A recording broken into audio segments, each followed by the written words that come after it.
고대 백제인 약 700여 년의 시공을 초월하여 명나라 건국 초기 중원의 진정한 악을 물리치고 영웅으로 다시 태어나는 대서사시 영웅불사 공전절 후 경천동지 영웅불사 지체는 이제 시작합니다.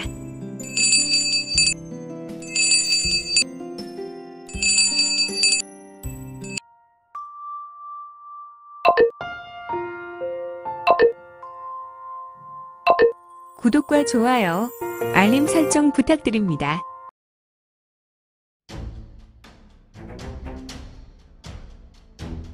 지난 시간에 요혼성 막혀는 이건을 꾀하고 싶어서 주화련을 새끼로 이용하였으나 이건은 넘어가지 않았다.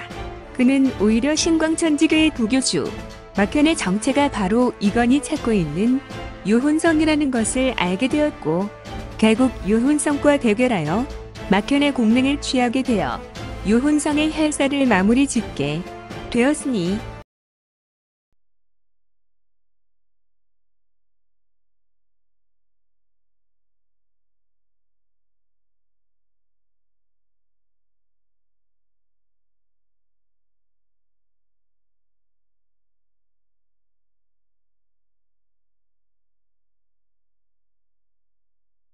제15장 세마열전 35화 백리세가의 가주는 지금 눈이 튀어나올 것 같이 불알했고 그 옆에서 이건은 매우 인상을 쓰고 있었다. 백리가의 가주 동생이 지하뇌옥을 급습하여 승마를 지키는 무리를 죽였다는 이야기를 들었기 때문이었는데 그렇다면 형님, 정년이의 말이 맞습니다. 지금 이러고 있을 것이 아니라 빨리 지하뇌옥으로 가셔야 할 것 같고 저기 있는 철용당주는 세가 전담 의원에게 치료를 받아야 할 것 같습니다. 그래, 내 말이 맞는구나. 아이고, 내 생마성이 날아갈 것 같은 이 불안한 마음은 무엇인가? 이거는 인상을 쓰며 생각했고 가죽가 일관에게 묻는다. 용병대장도 함께 가지. 네, 알겠습니다. 오늘 연화는 이것으로 마무리하고 중현이와 소가주는 나를 따르고 용병대장과 동행할 것이니 다른 이들은 대기하도록 한다. 네, 가주님. 100여 명의 무리는 백리가주의 명으로 모두 일사불란하게 움직였고 가주 외의 3명은 빠른 걸음으로 백리가의 지하뇌옥을 찾아갔다.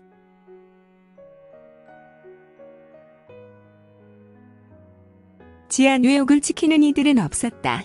평소에는 뇌옥의 입구에 5명 정도 상주하였고 나머지 뇌옥 안에서 20명가량 항상 지키고 있었는데 지금 입구에는 아무도 없었다.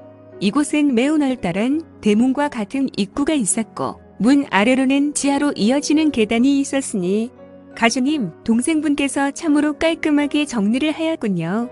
이거는 매우 담담하게 말하였고 지하뇌옥의 입구로부터 이어지는 계단 하단 그리고 지하 복도에는 곳곳이 백리가의 옥사장 이하 부하들이 쓰러져 죽어 있었다. 그들은 거의 가슴과 얼굴 등 함몰되어 죽어 있었는데 모두가 내가 중수법으로 죽은 듯 입가에만 조금씩 피를 흘리고 있을 뿐 모두 엎어져 있었다. 움직이지 않는 것으로 본다면 모두가 하나같이 죽어 있는 것 같았다. 형님, 대현이가 왜 이렇게 했는지 도무지 알 수가 없네요.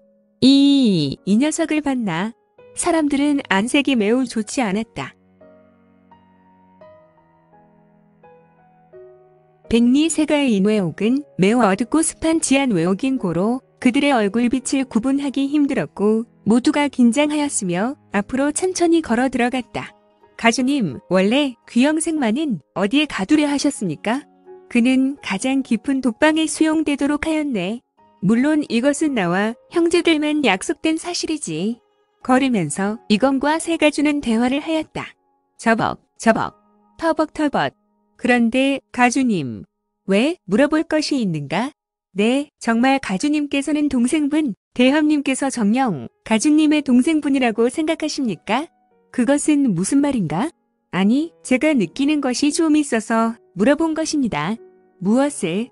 다름이 아니라 가주님 이하 다른 두 동생분은 세가의 절기인 건법을 중심으로 천중신법이라는 상승신법을 연공하고 계시지 않습니까? 물론이지. 세가의 직계는 모두 천중신법을 근간으로 건법과 권법 등을 익히고 있지.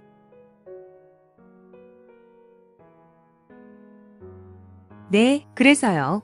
가주님과 두 동생분, 그리고 심지어 소가주님도 같은 내공을 쌓고 그 기세가 동질인 것을 저는 한 달 동안 이곳에 있으며 느꼈습니다. 그러나 대현님은 다른 기질인 것 같습니다. 뭐랄까?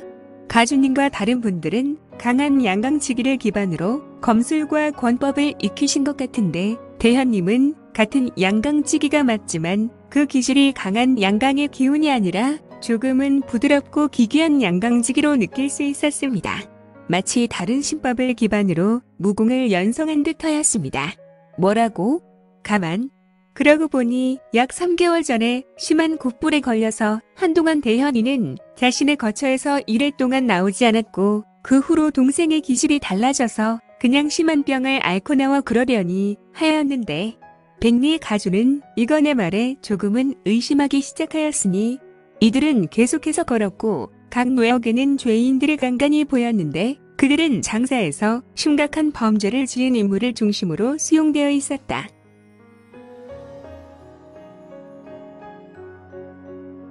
이제 다 왔네. 백리 가주는 매우 긴장되어 낮은 저음으로 말을 이었고 이곳에도 역시 4명의 백리가 인물들이 죽어 있었다. 이거는 처참히 죽어 있는 인물들을 보고 역시 인상을 조금 찌그리며 말한다. 망설이지 말고 제가 먼저 들어갈 테니 나머지 분들은 저를 따르면 될 것 같습니다. 혹시 모를 일로 이건이 배려의 말을 했다.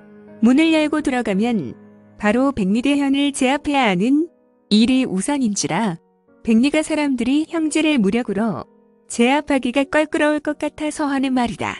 다른 사람들은 이건의 말에 고개를 끄덕였고 이건을 따라서 두꺼운 철문으로 들어갔다.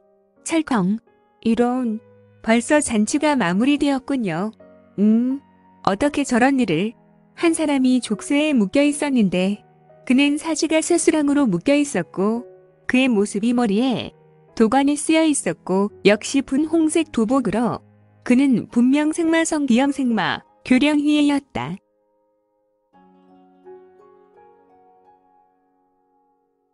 하지만 그는 살가죽과 뼈가 붙어 있어서 누가 봐도 자신의 모든 것을 쪽팔려 죽어 있는 모양이었으며 너무 흉측한 몰골로 옷과 머리 도관이 아니었다면 그가 방금 잡힌 귀영생마라고 인식하지 못할 모습이었다. 아무래도 동생분이 귀영생마의 모든 것을 빨아드신 것 같군요. 형님 대현이가 아무래도 마교의 마공을 익혔거나 아니면 혈마의 흡혈대공을 연성한 것 같습니다. 꼭 저자의 모습이 과거 마교 마공에 당한 것과 같은 모습입니다. 그래, 중현이 내가 말한 모습과 같구나. 아버님, 아무래도 필시 음모의 냄새가 납니다. 제가 알기론 대현 작은 아버지는 절대 이런 분이 아닙니다. 그분은 누가 뭐라도 세가에서 가장 인품이 훌륭하시고 인을대 협으로 소문이 자자한 분이 아닙니까? 그래, 나도 차라리 음모였으면 좋겠구나. 어찌하여 하늘은 백리가에 이런 순환을 허락하시는 것일까? 이들 가족이 대화하고 있을 때 이건은 귀영생마 교령희에게 다가가 그의 신체를 자세히 살피고 있었다. 사람들은 탄식하였고 세가에 닥친 또 다른 사건으로 이들은 서로 심중의 대화를 이어나가고 있었고 이건은 매의 눈으로 살피고 또 살폈다. 이건 좋지 않아. 내가 의심할 수 있는 것은 이 생말성의 전기가 갈취되었다는 것인데 어찌 그의 내공만 빼먹지 않고 흡성마공이라든지 흡혈대공이라든지 하는 것은 오직 정열과 내공을 쏙 빼먹는 무공이지 하지만 지금 생말성의 전기가 조금도 느껴지지 않는다. 생마성은 모든 것을 이뤘어. 내공도, 정열도, 생마성의 전기도. 지금 생말성은 쪼글쪼글 200년 정도 산 할아버지의 모습이지 않은가? 사체에서 심각한 냄새가 났다. 승마성 교량희는 아무래도 지독한 독에도 당했나 보다. 그리고 그의 눈에는 눈물도 조금 있었다. 그러니까 좀 인생을 잘 살지. 다른 사람, 특히 약한 여인의 정기를 빼먹다가 후회하면서 마지막 인생을 마감하고 또한 울면서 지옥으로 달려갔군. 사실 이건은 생마성의 한 맺힌 인생을 알지 못했다. 그는 후회 때문에 눈물을 흘린 것이 아니라 같은 에른두 폭광성에게 당해서 눈물을 흘린 것이다. 도대체 범인은 누굴까?